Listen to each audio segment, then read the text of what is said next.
I'm sitting in the same coffee shop where it all began, watching steam rise from my cup like ghosts of conversations we never had.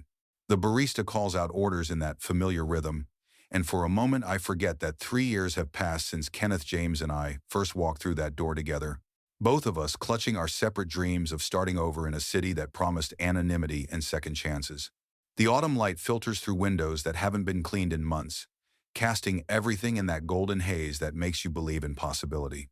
I chose this table deliberately, the one tucked into the corner where we used to sit for hours, pretending to work on our laptops while stealing glances at each other across the small space between us. If I close my eyes, I can still hear his laugh, the way it would catch in his throat when he was trying not to be too loud, always considerate of the other patrons, always thinking of everyone else before himself. 3 years. Has it really been that long since I've allowed myself to think about him properly? To sit with the weight of what we built together and what I let slip away? The city has changed around me. New buildings reaching toward the sky, familiar shops replaced by trendy establishments that charge twice as much for half the charm. But this place remains, stubbornly unchanged, as if it's been waiting for me to return and finally make sense of what happened between us. I wonder if any of you watching this are sitting in your own significant places right now. Drop a comment and let me know where you're tuning in from, and if this story resonates with you, hit that hype button to help share it with others who might need to hear it. Sometimes the stories we most need to tell are the ones that find their way to exactly the right people at exactly the right moment. The barista is new, probably a college student working part-time, all eager efficiency and carefully practiced small talk. She doesn't know that this corner table has witnessed 1,000 small moments of connection, 1,000 missed opportunities, 1,000 ways two people can orbit each other without ever quite touching. Kenneth would have learned her name by now, would have asked about her studies, would have left a tip that was probably more than he could afford because that's who he was, someone who believed in taking care of people. I met him on a Tuesday in February, both of us standing in line at the unemployment office, with our college degrees and our carefully crafted resumes that suddenly seemed worthless in the face of a job market that had no use for idealistic 20-somethings with liberal arts educations. He was ahead of me in line, shifting his weight from foot to foot in a nervous rhythm that I recognized because I was doing the same thing. When he turned around to check the time on the wall clock behind us, our eyes met for just a moment, and something passed between us that I wasn't ready to name.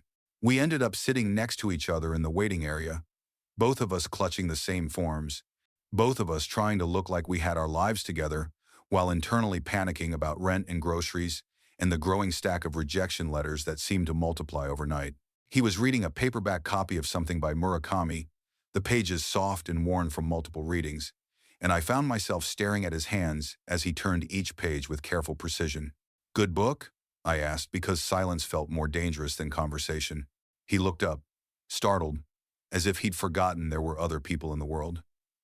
"Oh, yeah. I've read it probably 5 times, but it feels different every time."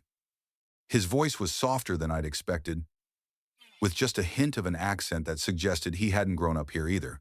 "I'm Kenneth, by the way. Kenneth James." "Frank," I said, and when he smiled, something shifted in my chest that I told myself was just gratitude for human connection in a place designed to make you feel like a failure. We discovered we were both new to the city, both running from small towns that had felt too small for the versions of ourselves we were trying to become. He'd grown up in a place where everyone knew everyone else's business, where being different was something to be corrected rather than celebrated. I understood that particular kind of suffocation, the way it could make you feel like you were disappearing a little more each day. "What brought you here?" he asked as we walked out together. Our appointments finished, our next steps still uncertain. "I wanted to be somewhere where I could figure out who I am without everyone watching," I said, surprised by my own honesty. He stopped walking and looked at me with an expression I couldn't quite read. "Yeah," he said quietly. "Yeah." We found ourselves at this coffee shop, drawn by the promise of caffeine and the need to extend a conversation that felt like the first real thing that had happened to either of us in months. Kenneth ordered a simple black coffee, no sugar, no cream, and I remember thinking that even his coffee order was honest and unpretentious. I got something complicated with multiple adjectives, partly because I was nervous and partly because I wanted to seem more interesting than I felt. The afternoon stretched between us like a bridge we were both afraid to cross. We talked about books, about movies, about the strange loneliness of starting over in a place where you don't know anyone. He had this way of listening that made you feel like your words mattered, like the thoughts you'd been carrying around in silence were worth sharing. When I mentioned that I'd been writing, trying to work on a novel that might never see the light of day, he leaned forward with genuine interest. "What's it about?" he asked, and I found myself telling him things I'd never said out loud, about characters who were searching for themselves, about stories that didn't have easy answers. "I'd love to read it sometime," he said, and the way he said it made me believe he actually meant it. We stayed until the coffee shop closed, until the barista started pointedly stacking chairs and wiping down tables around us. Even then, we lingered on the sidewalk outside, neither of us wanting to be the first to suggest that the evening should end. The city lights were beginning to flicker on, and Kenneth looked different in the artificial glow. Older somehow, more substantial. "We should do this again," he said, and I nodded too quickly, too eagerly. "Tomorrow?" I suggested, then immediately regretted sounding so desperate. But he smiled. That same gentle smile that had started this whole thing. "Tomorrow," he agreed. That became our routine. Every day, we'd meet at the coffee shop, sometimes in the morning before we started our separate job searches, sometimes in the afternoon when the rejections felt too heavy to carry alone. We'd sit at this same table, our laptops open, our resumes polished to a shine that never seemed quite bright enough for the employers who never called back. Kenneth was working on a photography portfolio, trying to build something that might land him freelance work or maybe a position at one of the local newspapers. He had an eye for finding beauty in ordinary moments, for capturing the way light fell across a stranger's face or how shadows could tell their own stories. Sometimes he'd show me his work, scrolling through images on his laptop screen, and I'd find myself watching his face more than the photographs, studying the way his expression would soften when he talked about composition and timing. "You see things differently," I told him one afternoon, after he'd shown me a series of shots from the farmer's market, each one somehow making vegetables look like art. "I think I just pay attention to things other people miss," he said, but there was something in his voice that made me wonder if he was talking about more than photography. We were both broke, living in apartments that were too expensive for our non-existent incomes, surviving on ramen noodles, and the kind of optimism that only comes from being young enough to believe that everything will work out eventually. But somehow, those constraints made everything feel more precious. When Kenneth suggested we split a sandwich because neither of us could afford a whole meal, it felt like the most intimate thing in the world. I started looking forward to our meetings with an intensity that should have worried me. I'd wake up thinking about what I might tell him that day, what stories I could share that might make him laugh or lean forward with that focused attention that made me feel like the only person in the room. I began to notice things throughout my day specifically so I could describe them to him later, collecting moments like souvenirs. The job search became secondary to these daily encounters. I'd apply for positions half-heartedly, going through the motions because I had to, but my real energy was focused on the hours I'd spend with Kenneth, talking about everything except the thing that was growing between us, the thing neither of us was brave enough to name. He got a job first. A part-time position at a local gallery that paid barely above minimum wage but came with the promise of connections and experience. I was happy for him, genuinely happy, but there was also a knot of panic in my stomach at the thought that our routine might change, that success might pull him away from our shared table and our daily conversations. "Nothing has to change," he said when I congratulated him. But we both knew that wasn't true. Everything was always changing, even when you desperately wanted it to stay the same. His new schedule meant our coffee meetings shifted to evenings, after he'd spent his days hanging artwork and talking to customers who could afford to buy original pieces. He'd arrive tired but energized, full of stories about the artists he was meeting and the world he was slowly becoming part of. I tried to match his enthusiasm, but there was a growing distance between us that I couldn't quite bridge. I finally found work too, a temporary position at a marketing firm that paid well enough to cover my rent, but felt like slowly drowning in corporate speak and meaningless campaigns.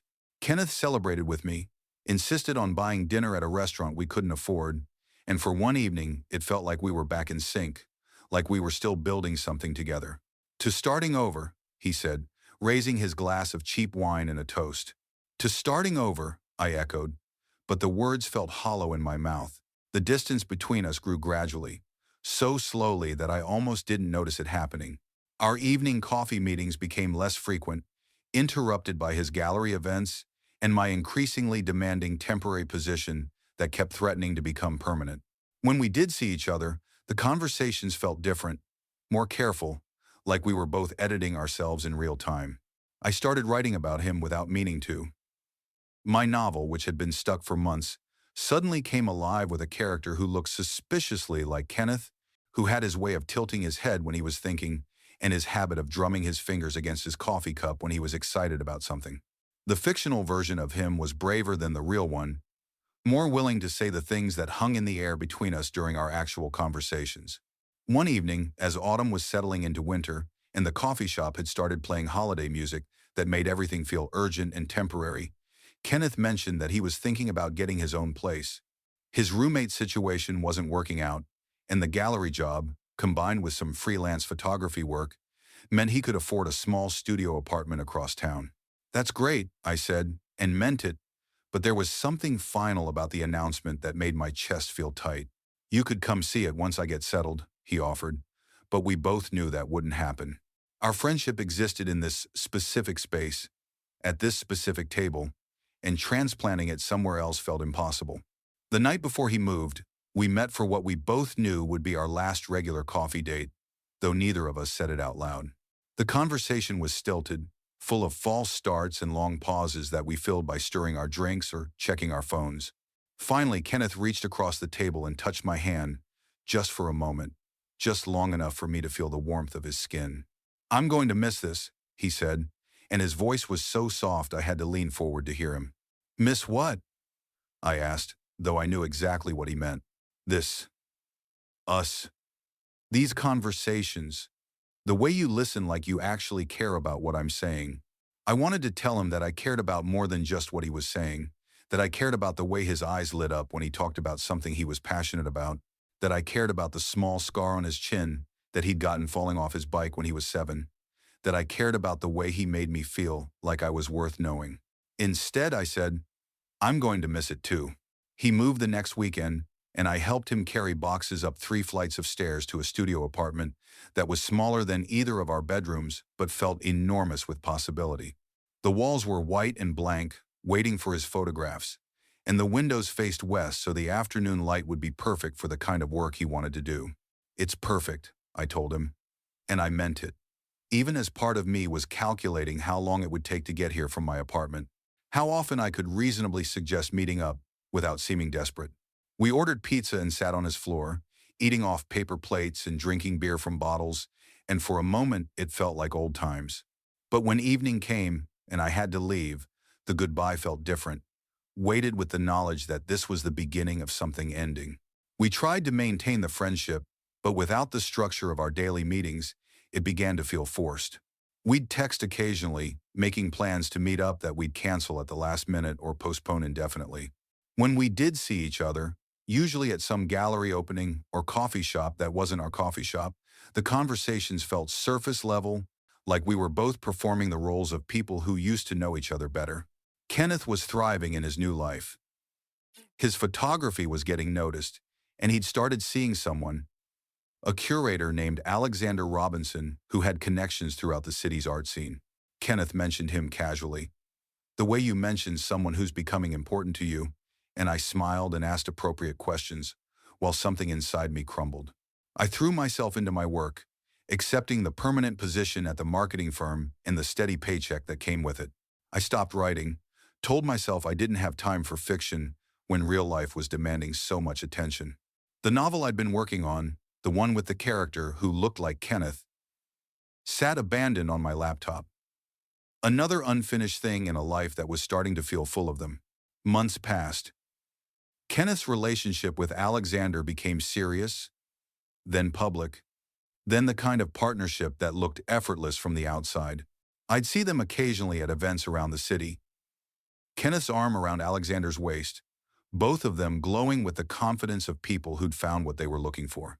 I'd nod and smile if we made eye contact, but we rarely spoke beyond polite pleasantries. I started dating too, a series of relationships that felt like trying on clothes that didn't quite fit. There was Stephen Foster, who worked in finance and had strong opinions about everything, and Jeremy Allen, who was kind and funny but somehow felt like a placeholder for something I couldn't name. Each relationship would last a few months, long enough for me to convince myself that this was what I wanted, before ending in the kind of mutual disappointment that leaves everyone feeling like they've wasted each other's time. The city changed around us. New restaurants opened and old ones closed. The coffee shop where we used to meet changed ownership and then changed back again. The baristas turned over so frequently that no one remembered Kenneth and me sitting at our corner table, planning futures that never quite materialized the way we'd imagined. I convinced myself I was happy.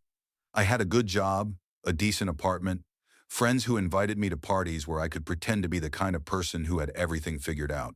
But sometimes, walking through the neighborhood where Kenneth's studio was located, I'd catch myself looking for his familiar silhouette, hoping for a chance encounter that never came. 2 years after he moved out, I heard through mutual acquaintances that Kenneth and Alexander had broken up. The details were vague. Something about different priorities and timing that wasn't quite right. The kind of explanation that sounds reasonable but doesn't really explain anything. I felt a complicated mix of sadness for Kenneth's pain and something else that I didn't want to examine too closely. I thought about reaching out, sending a text or an email that would open the door to renewed friendship. I drafted messages that I never sent, each one feeling either too casual or too intense, too presumptuous or too distant. In the end, I did nothing. Told myself that he probably needed space to heal, that inserting myself into his life during a difficult time would be selfish. Spring arrived early that year, and with it came a restlessness that I couldn't shake. I'd been at the marketing firm for 3 years, and the work that had once felt challenging now felt routine. My apartment, which I'd initially loved for its exposed brick and high ceilings, started to feel like a beautifully appointed prison. I found myself taking long walks through the city, retracing routes that Kenneth and I used to take together, visiting places that held memories I'd been trying to forget. One Saturday afternoon, I ended up at the gallery where Kenneth used to work. It had changed hands again, and the new owner had completely renovated the space. But I stood outside anyway, remembering the excitement in Kenneth's voice when he'd first gotten the job, the way he'd talked about being surrounded by art and artists, about finally finding his place in the world. Frank? I turned around, and there he was, looking exactly the same and completely different all at once. His hair was longer, and he was wearing clothes I didn't recognize, but his smile was the same. Warm and slightly uncertain, like he wasn't sure if I'd be happy to see him. Kenneth, I said, and his name felt strange in my mouth after so much silence. I thought that was you, he said, stepping closer. What are you doing in this neighborhood? I could have lied, could have invented some errand or appointment that had brought me here, but something about seeing him made honesty feel necessary. I was just walking, I said, thinking about old times. He nodded like he understood exactly what I meant. I do that too sometimes. Walk around, I mean. Remember things. We stood there for a moment, the weight of 3 years, and everything we hadn't said settling between us like dust. Finally, Kenneth gestured toward a coffee shop across the street. Not our coffee shop, but close enough to feel like an echo. Do you have time for a cup of coffee? He asked. I mean, if you're not busy or anything. I wasn't busy. I hadn't been truly busy in years. Not in the way that mattered. Not in the way that made time feel precious instead of endless. I'd like that, I said. The coffee shop was crowded, filled with the kind of people we used to be, young and hopeful and slightly desperate. We found a table in the back, and Kenneth ordered the same black coffee he'd always preferred, while I got something with milk and sugar that tasted like comfort. So, he said, settling into his chair with the careful movements of someone who wasn't sure how much space he was allowed to take up. How have you been? It was such a simple question, but I found myself struggling to answer it. How had I been? Functional. Successful by most measures. Lonely in ways I'd become expert at ignoring. Good, I said finally. Working a lot, you know how it is. He nodded, but his expression suggested he knew I wasn't telling the whole truth. I heard about your promotion, he said. Lisa Scott mentioned it at some party a few months ago. Senior account manager, right? That's amazing. The fact that he'd heard about my career advancement through mutual friends felt both touching and painful. We'd once been the people who heard news directly from each other, who celebrated small victories and commiserated over minor defeats. Now we were reduced to second-hand information and polite congratulations. Thanks, I said. It's good. Challenging. What about you? How's the photography going? His face lit up in a way that reminded me of our early conversations, back when everything felt possible. Really well, actually. I had a show last month, sold almost everything, and I'm working on a book, a collection of street photography from the past few years. That's incredible, I said, and meant it. I'm so happy for you. Thanks. It's funny, I keep thinking about those early days when we were both so worried about finding our place here. I never imagined it would take this long to feel like I actually belong somewhere. We talked for 2 hours, catching up on the surface details of our lives, while carefully avoiding anything that felt too personal or complicated. Kenneth told me about his photography projects and his plans for the book. I told him about my work at the marketing firm and the apartment I'd been thinking about buying. We were both performing the roles of successful adults who'd made good choices and were happy with the results. But underneath the polite conversation, I could feel the current of everything we weren't saying. The way Kenneth's eyes lingered on my face when he thought I wasn't looking. The way my heart sped up every time he laughed. The careful distance we maintained between our hands on the small table, like we were both afraid of accidental contact. I should probably get going, Kenneth said eventually, though neither of us had made any move to leave. Yeah, me too, I lied. We walked outside together, and the late afternoon light made everything look golden and temporary. Kenneth pulled out his phone to check the time, and I noticed he was wearing a watch I'd never seen before, something expensive looking that suggested his career was going better than he'd let on. It was really good to see you, he said, and there was something in his voice that made me look at him more closely. You too, I said. We should do this again sometime. Yeah, we should. But we both knew we wouldn't, not without some external force bringing us together again. We'd had our chance encounter, our moment of reconnection, and now we'd return to our separate lives with the comfortable knowledge that the other person was doing well, was happy, was exactly where they needed to be. Kenneth started to walk away, then turned back. Frank? Yeah? I'm glad you're doing well. I always wondered, how things turned out for you. I wondered about you too, I said, and it was the most honest thing I'd said all afternoon. He smiled, that same gentle smile that had started everything. And then he was gone, disappearing into the crowd of people who all seemed to know exactly where they were going. I stood there for a long time after he left, watching the street fill with evening commuters and weekend revelers, feeling like I'd just let something important slip through my fingers again. But what could I have done differently? What could I have said that wouldn't have sounded desperate or presumptuous, or like I was trying to reclaim something that had never really been mine in the first place? That night, I went home and opened my laptop for the first time in months, not to work on marketing campaigns or expense reports, but to find the abandoned novel I'd been writing all those years ago. The character who looked like Kenneth was still there, frozen in the middle of a conversation that I'd never finished, waiting for me to decide what he would say next.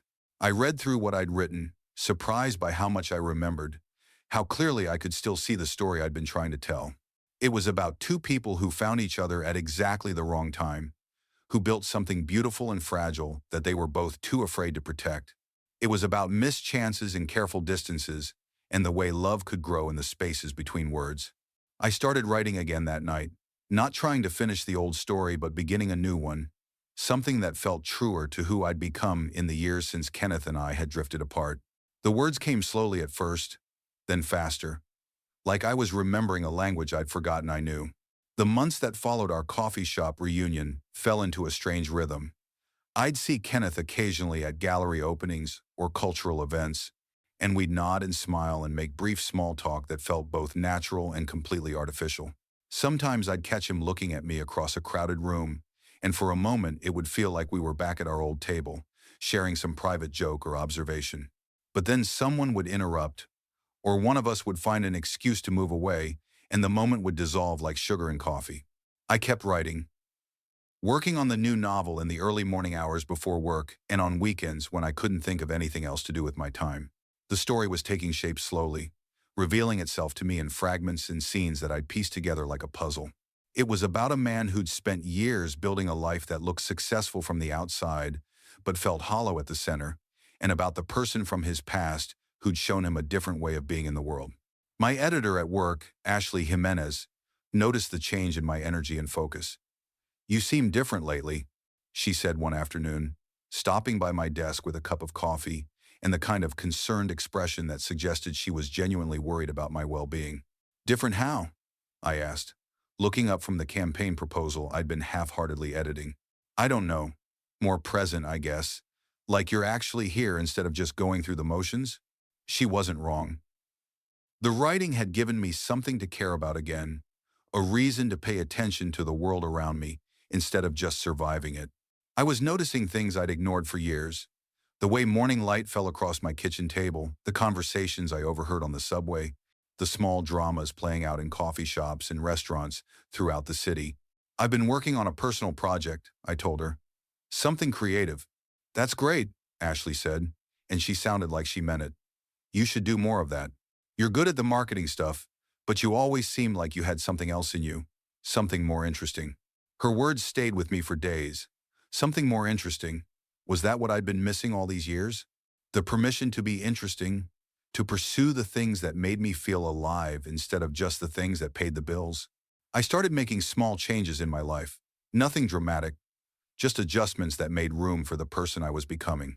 I cut back on overtime at work, using the extra time to write and read, and take long walks through neighborhoods I'd never explored. I signed up for a photography class, not because I wanted to be a photographer, but because I wanted to understand how Kenneth saw the world, how he found beauty in ordinary moments. The instructor was a woman named Barbara Gomez, who had the kind of weathered face that suggested she'd lived several interesting lives. She taught us to pay attention to light and shadow, to look for the stories hiding in plain sight, to capture moments that might otherwise be forgotten. "Photography isn't about the camera," she said during our first class, holding up an expensive-looking device that probably cost more than my monthly rent. "It's about training yourself to see. The camera is just the tool you use to share what you've noticed with other people." I thought about Kenneth, about his ability to find significance in the mundane, to make vegetables look like art and strangers look like characters in an epic story. Had that been what drew me to him originally?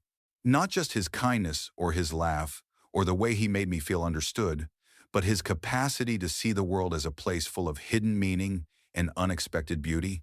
6 months after our coffee shop encounter, I saw Kenneth's name in the arts section of the local paper. His photography book had been published, and he was having a launch party at a gallery downtown. The article included one of his photographs, a black and white image of two people sitting at a coffee shop table, their faces turned toward each other in conversation, their hands almost but not quite touching across the small space between them. My heart stopped when I saw it. It was us, or at least it looked like us, captured in one of those moments when we'd been so focused on each other that we'd forgotten the rest of the world existed.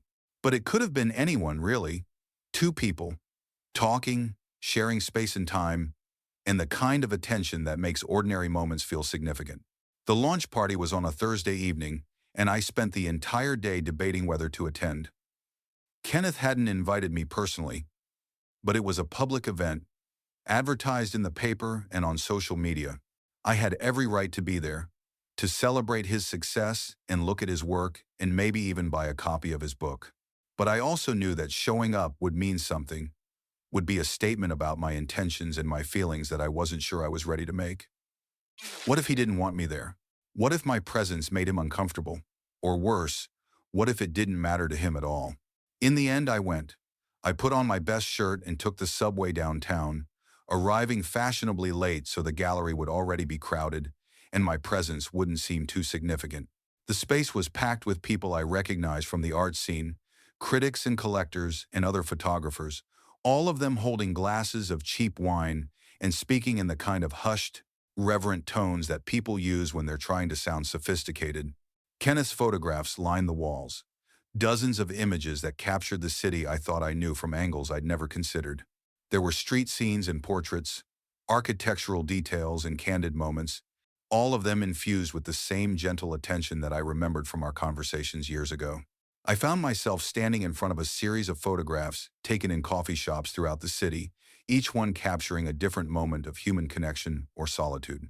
There was the image from the newspaper, the one that looked like us, and several others that made me wonder if Kenneth had been thinking about our old routine when he composed them. Frank? I turned around, and there he was, holding a glass of wine and wearing a smile that seemed genuinely happy to see me. "You came," he said, and there was something in his voice that suggested my presence mattered more than I'd expected.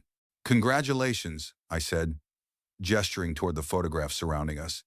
"This is incredible. Really beautiful work." "Thank you. That means a lot, especially coming from you." "From me?" "You were always good at seeing things, at understanding what I was trying to capture.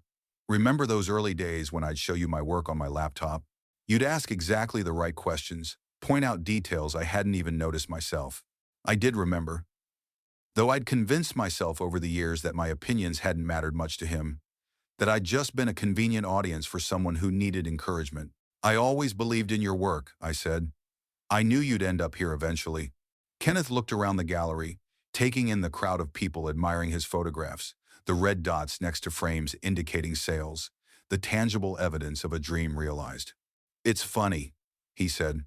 "I spent so many years imagining what this would feel like, and now that it's happening, all I can think about is how much I wish I could share it with the people who knew me when I was nobody."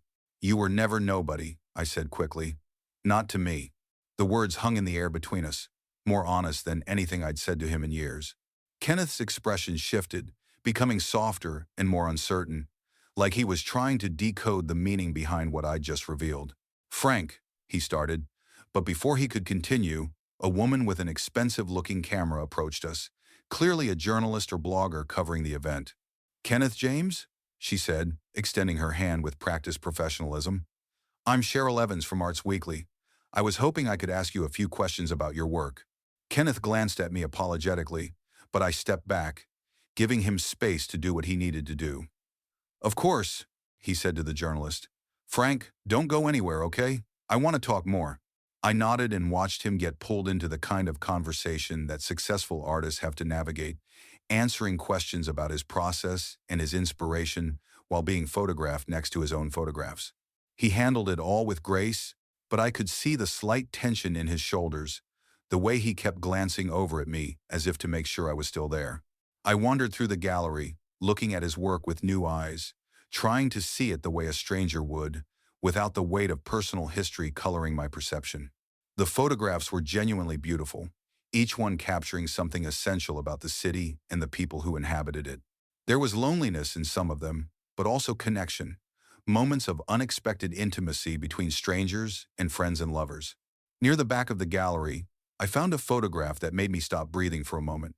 It was taken from outside our old coffee shop, looking through the window at two figures seated at a corner table.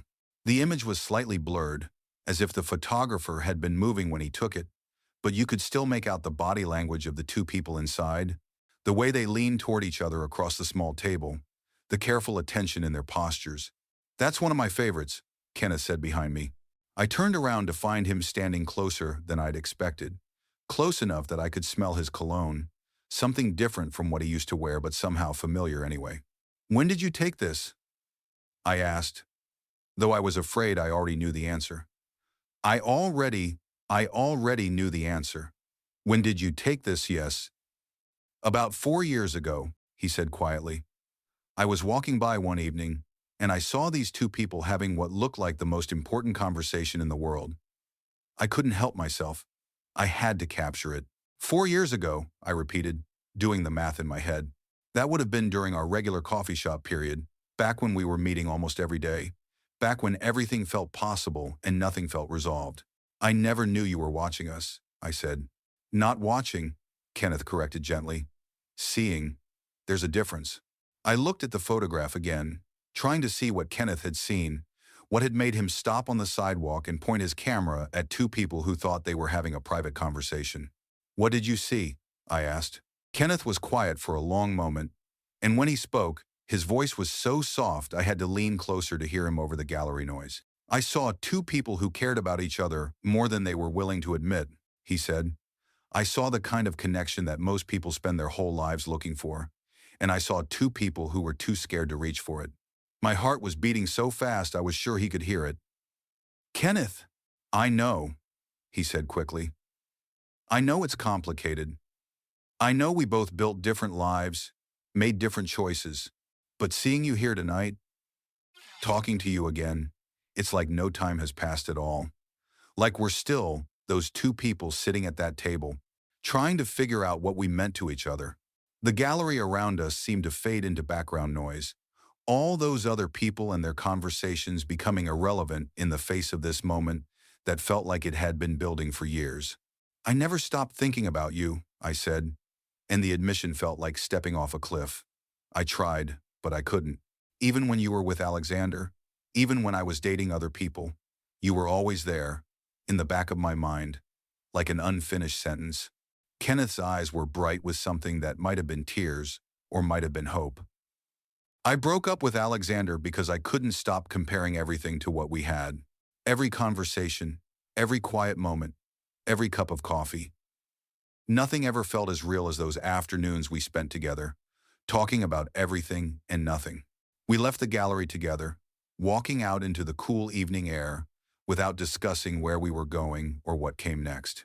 The city stretched around us, full of possibilities and late-night diners, and all the places where two people could sit and finally say the things they'd been carrying around for years. Are you hungry? Kenneth asked as we reached the sidewalk. Starving, I said, though I wasn't sure if I was talking about food or something else entirely. We found an all-night diner a few blocks away, the kind of place that served coffee in heavy white mugs and had booths with cracked vinyl seats that had witnessed 1,000 important conversations. We slid into a corner booth, sitting across from each other like we had so many times before, but everything felt different now, charged with the possibility of honesty. So, Kenneth said, wrapping his hands around his coffee mug like he was trying to warm himself. What happens now? It was such a simple question, but it contained multitudes. What happens when two people finally admit they've been in love with each other for years? What happens when you discover that the thing you thought you'd lost was never really gone, just waiting for the right moment to resurface? I don't know, I said, and it was the most honest answer I could give. I know I don't want to spend another 3 years wondering what if. I know I'm tired of pretending that what we had wasn't important, that it was just friendship or convenience or two lonely people keeping each other company. Kenneth nodded, his expression serious. I've been thinking about that photograph, the one of us at the coffee shop. When I look at it now, I can see everything we were trying not to say to each other. All that careful distance, all those almost moments. Why didn't we ever? I started, then stopped, not sure how to finish the question. Say something? Act on it? Kenneth completed the thought for me. I think we were both scared. I know I was. You were the first person who made me feel like I could be myself, completely myself, and that felt too precious to risk. What if I said something and ruined it? What if you didn't feel the same way? But I did feel the same way, I said. I do feel the same way. The words hung in the air between us, simple and complicated at the same time. Kenneth reached across the table and took my hand, his fingers intertwining with mine in a gesture that felt both natural and revolutionary. I love you, he said quietly. I've loved you since those early days when we were both broke and desperate and spending all our time together pretending we were just friends. I love the way you listen, the way you see the world, the way you make me feel like I'm worth knowing. I love you too, I said, and saying it felt like coming home after a long journey to nowhere in particular. We sat there in the diner until the sun came up, talking about everything we'd been afraid to say, making plans that felt both urgent and patient, like we had all the time in the world but didn't want to waste another moment. Kenneth showed me more photographs from his book, images that told the story of a city where people found each other against all odds, where love could grow in the spaces between words and flourish in the most ordinary moments. When we finally left the diner, the city was waking up around us. Early commuters and delivery trucks and all the daily rhythms that make a place feel alive. We walked slowly, not wanting the night to end, not wanting to return to our separate apartments and separate lives. What are you doing today? Kenneth asked as we reached the corner where we'd have to decide whether to go north to my place or south to his. Nothing important, I said. What about you? Nothing that can't wait. We went to his apartment, the studio with the white walls and perfect Western light, and spent the day talking and laughing and rediscovering each other in ways that felt both new and familiar. Kenneth showed me his darkroom setup, the enlarger and chemical baths where he brought his images to life, and I told him about the novel I'd been writing, the story about two people who found each other at exactly the right time, even though it had taken them years to realize it. Now, sitting in our old coffee shop 3 years later, I can see how everything led to this moment, to the life we've built together in the city that brought us both to ourselves and to each other. Kenneth is at home, probably editing photographs for his next exhibition, and I'm here finishing the novel that started with a character who looked like him and became something entirely different. Something true. The barista calls out an order, and I look up from my laptop to see a young couple at our old corner table, leaning toward each other with the kind of intense attention that suggests they're falling in love or figuring out how to save the world, or both. They remind me of Kenneth and me all those years ago when we were still learning how to be ourselves and how to be together, when every conversation felt like a small revolution. I close my laptop and gather my things, ready to go home to the life we've created together. The one that started in this very spot with 2 cups of coffee and a conversation that changed everything. Outside, the city hums with possibility, and I walk through it like someone who finally knows exactly where he belongs.